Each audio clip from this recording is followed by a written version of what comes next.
videomdan, yeni bir çalışmamdan herkese merhaba arkadaşlar. Kanalıma hoş geldiniz. Bu videomda da sizinle yaka düşürme tekniği, yani kısa satır tekniği paylaşacağım. Şöyle pembe bir ipimle bebek yeleğe başladım. 77 tane ilmek attım. 77 ilmeğin üzerinden size yaka düşürme tekniğini anlatmaya çalışacağım. Hırkalarda, yeleklerde, büyüklerde ve küçüklerde de, yani değişen bir şey yok arkadaşlar. Bebeklerde de, büyüklerde de bu yaka düşürme tekniğini ilmek sayınıza göre uygulayabilirsiniz. Şimdi ben 77 tane ilmek attım. 77 ilmek üzerinden size anlatmaya çalışacağım ve bebek yeleğime de sizinle beraber başlayacağım yaka düşürme tekniğiyle beraber. Şimdi yakayı ben haroşa yapacağım arkadaşlar. Bir ters bir düz yapmak isteyen arkadaşlarımız bir ters bir düz olarak yapabilirler. 4 diş haroşa oluncaya kadar yakamızı öreceğiz. Beraber başlatalım istedim. Bu yan teknikleri göstereceğim arkadaşlar. Ben size örmeden alacağız. Bakın arkadaşlar, ben haroşayı düzden örüyorum. Tersten ören arkadaşlarımız varsa tersten örebilirler. Yani her iki taraftan düz örüyorum ben. Ters ören arkadaşlarımız da vardır. Onlar da ters örebilir. Evet. Şimdi sıra sonuna kadar düz olarak yakamıza başlayalım. Yakadan sonra da yaka düşürmeye başlayacağız. Yakamızı beraber başlatmak istedim. Sıra başında ve sıra sonunda 2 ilmeğimizi örmeden alacağız. Onu başlatmak istedim arkadaşlar. Evet, bakın burada başlarken tersle başlamam lazımdı ikinci ilmeği arkadaşlar. Orada düzelteceğiz. Bakın ilk 2 ilmeğimiz kaldı. Arka tarafta sondan ikinci ilmeğimizi ters öreceğiz. Ön tarafta düz düşmesi için. Evet, son ilmeğimi de ördüm. Dönüyorum. Şimdi evet, yakamızın ön yüzündeyiz. İlk ilmeğimizi örmeden aldık. Bakın ikinci ilmeğimi de örmeden alacağım. Bu yanların pat tarafının düzgün gitmesi için arkadaşlar. İkinci ilmeğimi de örmeden aldım. Sıra sonuna kadar, son 2 ilmeğimiz kalıncaya kadar o tarafta ikinci ilmeğimi düzelteceğim arkadaşlar. Başlarken ters başlamam lazımdı. Şimdi son 2 ilmeğimiz kalıncaya kadar düz örerek gidelim. Evet, sıra sonuna geldik. Bakın buradaki ilmeğimizi düz yapmamız gerekiyor. Şöyle düzeltelim. Evet, düzeltelim. Evet, bakın son 2 ilmeğimi örmeden aldım. Dönüyorum arka tarafa. Arka tarafta ilk ilmeğimi ördüm. Diğerini ters ördüm. Bakın diğerini ters ördüm. Ön tarafa düz düşebilmesi için. Şimdi arka tarafta örüyoruz arkadaşlar. Ön tarafta baştaki ilk 2 ilmeğimizi, sondaki ilk 2 ilmeğimizi örmeden alıyoruz. Son ikinci ilmeğimiz kaldığında ne yapıyorduk arkadaşlar? Ters örüyorduk. Bakın ters ördüm. Sondaki ilmeğimi ördüm ve döndüm. Şimdi ne yapıyoruz arkadaşlar? Baştaki ilk 2 ilmeğimizi, sondaki ilk 2 ilmeğimizi ne yapıyorduk? Örmeden alıyorduk. Evet. Aradakileri haroşa örüyorduk. Şimdi sıra sonuna kadar örerek geleyim arkadaşlar. Daha sonra yakayı tamamladığımda yaka düşürme tekniğine beraber başlayalım. Evet, sıra sonuna kadar düz örerek geldik. Sıra sonunda arkadaşlar ilk 2 ilmeğimizi ne yapıyoruz? Örmeden alıyoruz. Bakın örmeden aldık. Bu şekilde ilk 2 ilmeğimizi arka tarafta ne yapıyorduk? İlk ilmeğimizi ördük. Düz olarak ikinci ilmeğimi ördüm. Bakın ters olarak ördüm. Şimdi arkadaşlar ben yaka lastiğimi tamamlayıp hemen dönüyorum. Unutmayalım, sıra sonunda da ters öreceğiz. İkinci ilmeğimizi ters öreceğiz. Sondaki ilmeğimizi örüp döneceğiz. Evet, şöyle ön yüzden ve arka yüzden arkadaşlar 4 diş haroşayı tamamladık. 4 diş haroşadan sonra bakın önlerde 15 ilmek, kollarda 9 ilmek, arkada 25 ilmek, birer ilmekte robamıza ayırdık. Ayırmayı yaptım arkadaşlar ben. Şimdi yaka düşürme tekniğine hep beraber başlayalım. Evet, ne yapıyorduk? İlk 2 ilmeğimizi, bakın ilk 2 ilmeğimizi örmeden aldık. 7 ilmek patımız arkadaşlar. 8 ilmek önler için, 7 ilmek patımız, toplam 15 ilmek öne ayırdık.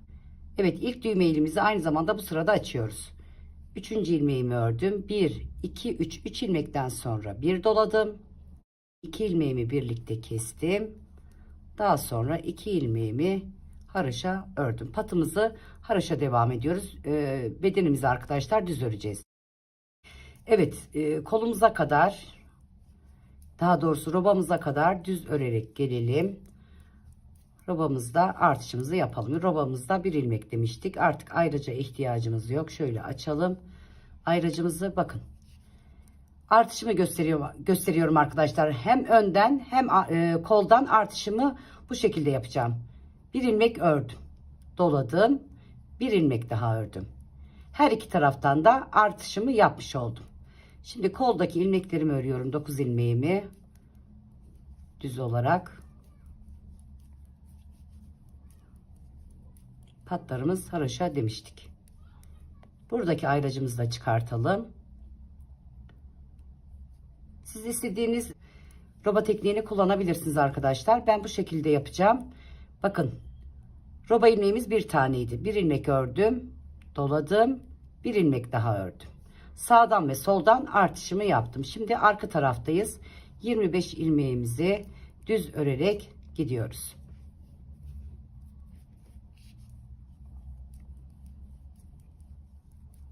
Evet, robamıza doğru geldik. Roba ilmeğimize geldik. Ayracımıza ihtiyacımız kalmadı artık. Bakın. Roba ilmeğime girdim. Bir ilmek çıkardım. Doladım. Bir ilmek daha çıkardım. Her iki taraftan artışımı yaptım. Arka taraftan ve koldan artışımı yaptım. 9 ilmek kolumu örüyorum. Ve bu sırada kısa satırımıza başlıyoruz arkadaşlar.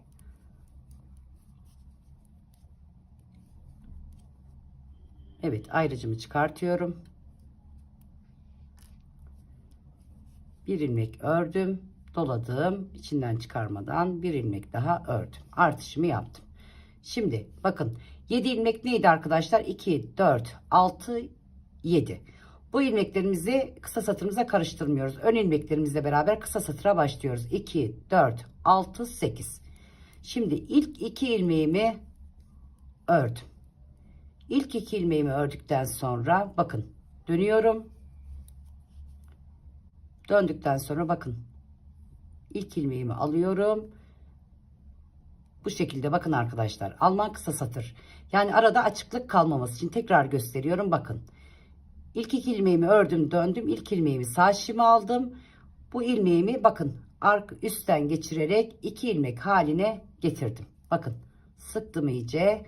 Buradan ters olarak örüyorum. Arka tarafta hiçbir işlem yapmıyoruz. Kısa satıra doğru geliyoruz. Bakın, artırdığımız ilmekleri de, yani roba ilmeklerimizde artırdığımız ilmeği de ters olarak örüyoruz. Bu sırayı ters örerek devam ediyoruz. Ön bedenimize geleceğiz. Oradan yine 2 ilmek alarak kısa satırımıza devam edeceğiz. Bakın, roba ilmeklerimizi artırdığımız ilmekler, hepsini ters örüyoruz. Evet, arka tarafı ters örerek ön bedene doğru geldik. Bakın, 2 4 6 ve 7. 2 4 6 8. Ön bedenden 2 ilmek ters ördüm. Burada 6 tane ön bedende ilmeğimiz kaldı. Dönüyorum. Döndükten sonra bakın arkadaşlar, ilk ilmeğimi örmeden aldım. Hemen bu şekilde kısa satırımı yaptım. Tekrar gösteriyorum. Bakın, ilk ilmeğimi sağ şişime aldım. 2 tane ilmek örmüştük arka tarafta. Ön tarafta ilk ilmeğimi sağ şişime aldım. Bakın, arka taraftan ipimi ön tarafa doğru getirdim. Bakın, bu şekilde çift ilmek yaptım. Tekrar ipimi arka tarafa alıyorum. Kısa satırımı bu tarafta da tam başlattım arkadaşlar. Şimdi bakın, robama geldim. Ortadaki roba ilmeğim. Bakın arkadaşlar, kısa satırımı yaptım, döndüm. İlk 2 ilmeğimi ördüm. Ortadaki ilmekleriniz karışmaz arkadaşlar. Artırdığımız ilmekler belli. Bakın, roba ilmeğime geldim. Bir ilmek çıkardım. Doladım. Bir ilmek daha çıkardım. Diğer robama kadar her iki tarafta arttırmış oldum. Diğer robama kadar düz örerek geliyorum. Bir daha göstereyim burada arkadaşlar. Bakın, artırdığımız ilmekler, ortadaki sabit ilmeğimiz. Artırdığım ilmeği örüyorum. Ortadaki ilmeğime geldiğimde bir ilmek aldım, doladım, bir ilmek daha aldım. Her iki taraftan artırmış oldum. Diğer robama kadar düz örerek geliyorum. Evet, diğer robamıza kadar düz örerek geldik. Bakın artırdığımız ilmekler sağda solda belli. Bunu örüyoruz. Ortadaki ilmeğimizi ne yapıyoruz arkadaşlar? Bir düz örerek doluyoruz. İçinden çıkarmadan bir daha örüyoruz. 3 ilmekten bir ilmekten 3 ilmek çıkart. Yani sağda ve solda artışımızı yaptık. Şimdi düz örerek devam edelim. Evet, robamıza geldik. Bakın ortadaki ilmeğimiz.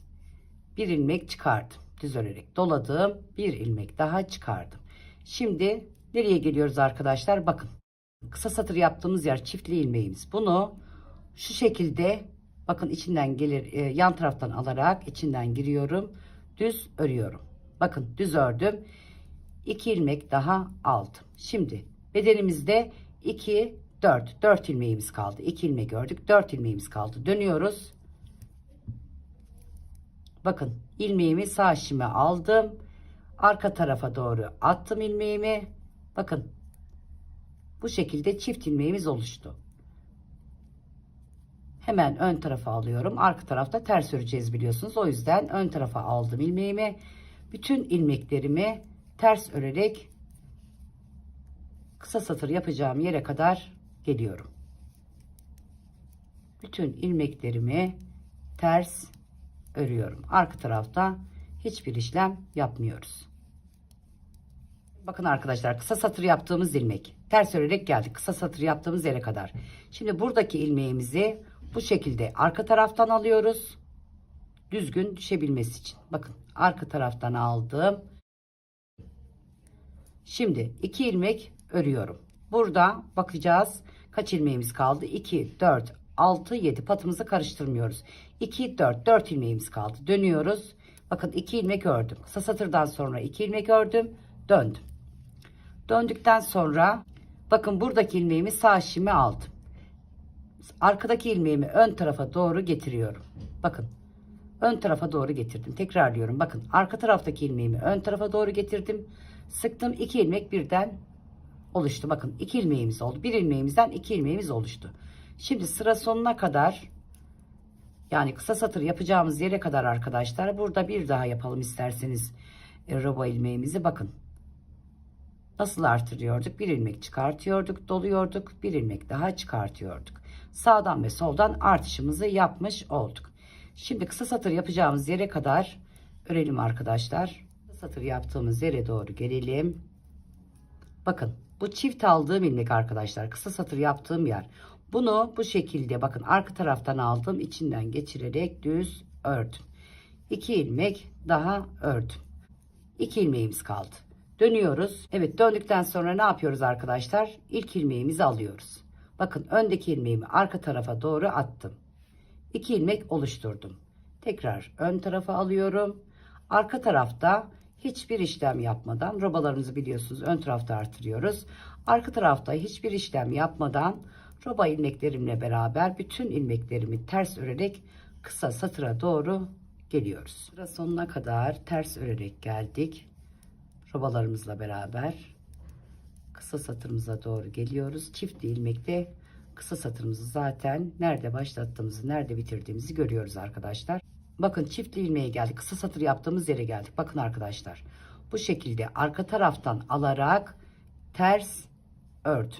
İki ilmeğimi birlikte aldım. Şimdi ne yapıyoruz? 2 ilmeğimizi birlikte aldık. Bakalım kaç ilmeğimiz kalmış? 2, 4, 6, 7. Son 2 ilmeğimiz kalmış. Dönüyoruz. Bakın ilk ilmeğimi sağ şişime aldım. Arkadaki ilmeğimi ön tarafa getirdim. Bakın arkadaşlar. Tekrarlıyorum. Arka taraftaki ilmeğimi şöyle yapalım işimizi. Ön tarafa getirdim. 2 ilmek oluşturdum. Bunu yapmamızın sebebi arkadaşlar aralarda boşluk olmaması için. Evet.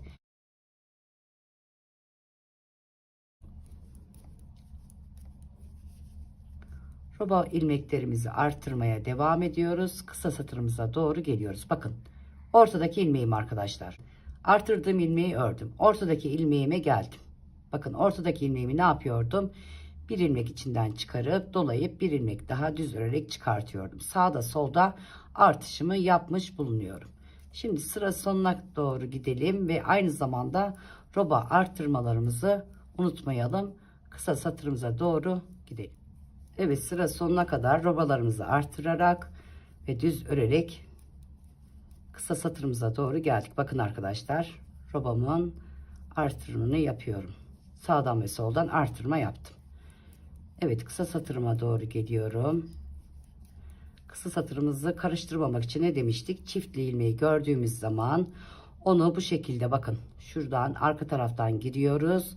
Düz örüyoruz. Bakın düz ördüm. Sonra 2 ilmeğimi örüyorum. 2, 4, 6 ve 7. Bu tarafta kısa satırımı tamamladım. Dönüyorum. Ne yapıyoruz? Bakın ilk ilmeğimi aldım.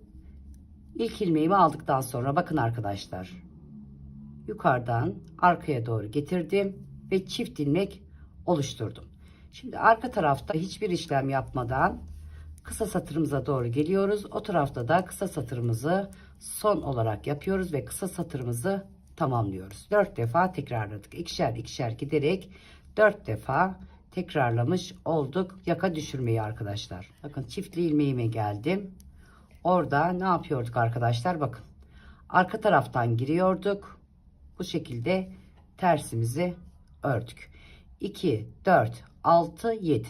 Son kısa satırımızı burada da tamamlıyoruz. Bakın son 2 ilmeğimi ördüm ve döndüm. Şimdi artık burada arkadaşlar tekrar bakın. İlk ilmeğimi aldım.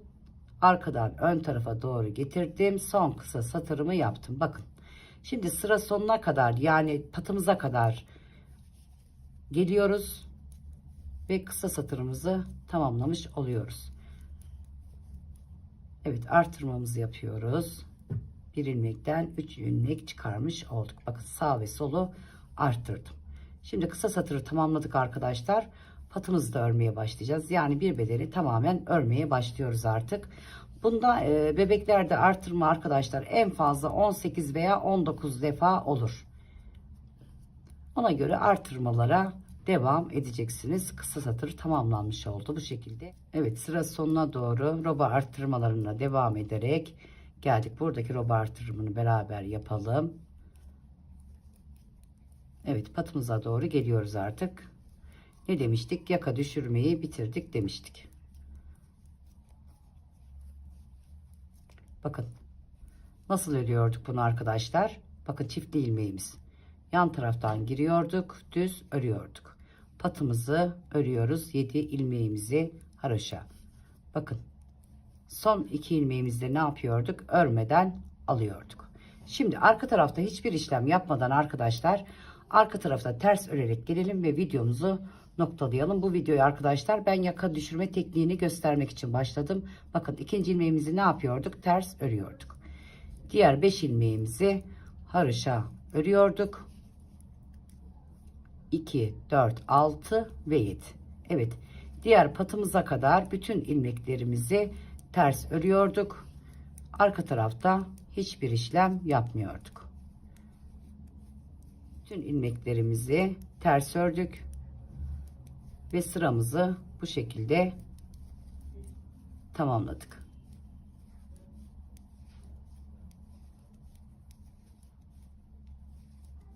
Bakın burada çiftli ilmeğimiz var. Ne yapıyorduk arkadaşlar? İpimizi ön tarafa alıp arka taraftan içe doğru giriyorduk. Bakın bu şekilde tersimizi ördük. Patımızı neydi arkadaşlar? Patımız haroşaydı. Düz örüyorduk. Evet, son 2 ilmeğimizde ne yapıyorduk? Bakın arka tarafta ters örüyorduk. Son ilmeğimizde örüyorduk ve dönüyorduk. Bakın arkadaşlar bu şekilde yaka düşürme tekniğini tamamladık.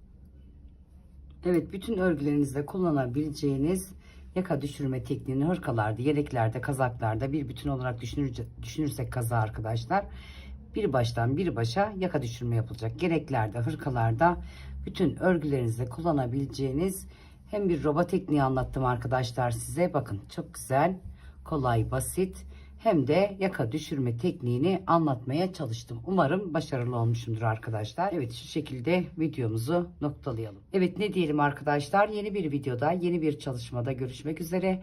Takipte kalın, sevgiyle kalın. Desteklerinizi unutmayın lütfen. Hoşça kalın.